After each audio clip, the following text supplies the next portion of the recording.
ಒಂದು ಎನ್ಕೌಂಟರ್ ಮಾಡಬೇಕಾದ್ರೆ ಪೊಲೀಸರಿಗೂ ಹಲವಾರು ರಿಸ್ಕ್ಗಳಿರ್ತಾವ.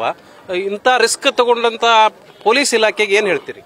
ಇವತ್ತು ರಿಸ್ಕ್ ತಗೊಂಡು ಒಂದು ಬಡ ಒಂದು ಕುಟುಂಬದ ಒಂದು ಪಾಪು, ಅದು ನಮ್ಮ ಮಗಳ ಸಮಾನ ಅಂತ ಒಂದು ಕೃತ್ಯ ಮಾಡಿದಂತ ಏನು ರಿಸ್ಕ್ ತಗೊಂಡು ಮಾಡಿದಲ್ಲ ಆ ಪೊಲೀಸ್ ಇಲಾಖೆಗೆ ಧನ್ಯವಾದ ಹೇಳಬೇಕು. ಯಾಕಂದ್ರೆ ಹಿಂದೆ ಹುಬ್ಬಳ್ಳಿ ಧಾರವಾಡದಲ್ಲಿ ಅನೇಕ ಇಂಥ ಘಟನೆಗಳಾಗಿದ್ದಾವೆ.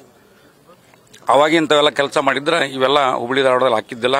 ಮತ್ತು ಈಗಾಗಲೇ ಕಮಿಷನರ್ ಬಂದ ನಂತರ ಕೆಲವೊಂದು ಹುಡುಗರು ಓಣಿಯಲ್ಲಿ ಏನ ಕೆಲಸ ಮಾಡಿದ್ರು, ಅವನ್ನೆಲ್ಲ ಸ್ಟ್ರಿಕ್ಟ್ ಮಾಡಿದ್ರು. ಆದರೆ ಈಗ ತದನಂತರ ಇವತ್ತಿನ ಒಂದು ಅನ್ಯಾಯ ಆಗಿದೆ ಆ ಬಾಲಕಿಗೆ.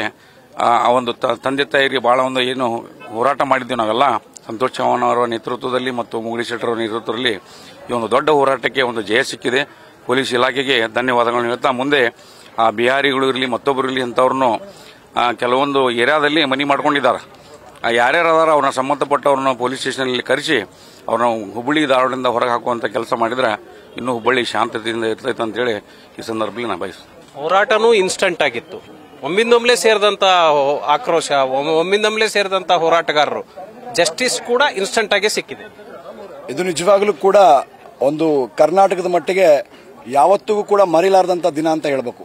ಯಾಕಂದ್ರೆ ಬಹುಶಃ ಗಂಡು ಮೆಟ್ಟಿದ ನಾಡಿನಲ್ಲಿರುವಂತ ಪೊಲೀಸರಲ್ಲಿ ಕೂಡ ಅತ್ಯಂತ ದಕ್ಷ ಮತ್ತು ಗಂಡೆದೆಯ ಧೈರ್ಯವನ್ನು ತೋರಿಸಿ ಇವತ್ತಿನ ದಿವಸ ಯಾವುದೋ 10ರಲ್ಲಿ 11 ಆಗ್ತದೇನೋ ಇದು ಈ ಒಂದು ಪ್ರಕರಣ ಕೂಡ ಈ ನ್ಯಾಯ ಕೂಡ ಸಿಗಲಾರದೆ ಅದೇ ರೀತಿಯಾಗಿ ಅನ್ಯಾಯವಾಗುತ್ತೇನೋ ಅನ್ನುವಂಥ ಆತಂಕ ನಮ್ಮೆಲ್ಲರಲ್ಲಿ ಕೂಡ ಇತ್ತು. ಬಹಳಷ್ಟು ಜನ ತಾಯಂದಿರು ಹೆಣ್ಮಕ್ಳೆಲ್ಲ ಬಂದು ಗೋಳಾಡ್ತಾ ಇದ್ರು. ಅವರ ಗೋಳಾಟವನ್ನು ತಡಿಲಿಕ್ಕೆ ಸಾಧ್ಯವಾಗ್ತಾ ಇರಲಿಲ್ಲ. ಅಂತ ಸಂದರ್ಭದಲ್ಲಿ ಎಲ್ಲರ ಕಣ್ಣಲ್ಲಿ ಕಣ್ಣೀರಿತ್ತು. ನ್ಯಾಯ ಸಿಗ್ತದೋ ಇಲ್ಲೋ ಅನ್ನೋ ಒಂದು ಆತಂಕ ಇದ್ದಂಥ ಸಂದರ್ಭದಲ್ಲಿ ಬೆಳಕು ಕಳೆದು ಕತ್ತಲಾಗುವಂತ ಹೊತ್ತಿಗೆ ನ್ಯಾಯ ಸಿಕ್ಬಿಡ್ತು. ನಿಜವಾಗ್ಲೂ ಕೂಡ ನಮ್ಮ ಪೊಲೀಸ್ ಕಮಿಷನರ್ ಸಾಹೇಬ್ರು ಎನ್ ಶಶಿಕುಮಾರ್ ಸಾಹೇಬ್ರಿಗೆ, ಡಿಸಿಪಿ ರವೀಶ್ ಅವರು, ಹಾಗೆ ಅಶೋಕನಗರ ಪೊಲೀಸ್ ಠಾಣೆ ಎಲ್ಲ ಸಿಬ್ಬಂದಿಗಳು ಕೂಡ ಅವರೆಲ್ಲರಿಗೂ ಕೂಡ ಪ್ರತಿಯೊಬ್ಬರಿಗೂ ಕೂಡ ನಾವು ಈ ಮೂಲಕ ನಾವು ಕೃತಜ್ಞತೆಗಳನ್ನ ಅರ್ಪಿಸ್ತಾ ಇದ್ದೀವಿ. ಅವ್ರು ಮಾಡಿದಂತ ಕೆಲಸ ಇತಿಹಾಸದಲ್ಲಿ ನಿಲ್ಲುವಂತ ಕೆಲಸ. ಇವತ್ತಿನ ದಿವಸ ಹೆಣ್ಮಕ್ಳು ಕೂಡ ಯಾವತ್ತು ಮಧ್ಯರಾತ್ರಿ ಎಲ್ಲಾದ್ರೂ ಕೂಡ ಹೊರಗಡೆ ನಿರ್ಭೀಡೆಯಿಂದ ಅಡ್ಡಾಡುವಂತ ದಿನ ಬಂದಾಗ ಮಾತ್ರ ಸ್ವಾತಂತ್ರ್ಯ ಸಿಗ್ತದೆ, ಸಿಕ್ಕಂತದ್ದು ನಿಜ ಆಗ್ತದೆ ಅನ್ನುವಂತ ಮಾತು ಇವತ್ತು ಸತ್ಯ ಆಗ್ತಾ ಇದೆ. ಯಾಕಂದ್ರೆ ಧೈರ್ಯದಲ್ಲಿ ನಮಗೆ ಇವತ್ತು ಹೆಣ್ಮಕ್ಳೆಲ್ಲರೂ ಕೂಡ ಒಂದು ಮನೆಯಲ್ಲಿ ಎಲ್ಲರೂ ಕೂಡ ಒಂದು ಸುರಕ್ಷತೆ ಭಾವನೆಯನ್ನ ಇವತ್ತು ಈ ಒಂದು ನಮ್ಮ ಹುಬ್ಬಳ್ಳಿ ಧಾರವಾಡ ಮಹಾನಗರ ಪೊಲೀಸ್ ಮೂಡಿಸಿದ್ದಾರೆ. ಜನ ಬೆಚ್ಚ ಬಿದ್ದುಬಿಟ್ಟಿದ್ರು. ಏನಪ್ಪಾ ನಮ್ಮ ಮಕ್ಕಳನ್ನ ಸ್ಕೂಲಿಗೆ ಕಳಿಸ್ತೀವಿ, ಹೊರಗಡೆ ಆಟ ಆಡಕ್ ಬಿಡ್ತೀವಿ ಅಂತದೊಂದು ಆತಂಕ ಮೂಡಿತ್ತು. ಈ ಆತಂಕಕ್ಕ ಈ ಶೂಟೌಟ್ ಪರಿಹಾರನ ಸರ್? ಪರಿಹಾರಕ್ಕಂದ್ರೆ ನಮ್ಮ ಎಲ್ಲಾ ಸಂಘಟನೆ ಕೂಡಿದ್ವಿ, ನಾವು ಭಾಳ ಕೂಡಿದೀವ್ರಿ. ಎಲ್ಲಾ ಸಂಘಟನೆ ಕೂಡಿ ಎಲ್ಲ ಇದು ಮಾಡಿದ್ವಿ. ಯಾರು ರಾಜಕೀಯವರು ಬರಲಿಲ್ಲ, ಸಂಘಟನೆ ಅಷ್ಟ ಬಂದಿವ್ ನಾವು, ಯಾರು ಬಂದಿಲ್ರಿ. ರಾಜಕೀಯ ಈಗ ಬಂದಾರ.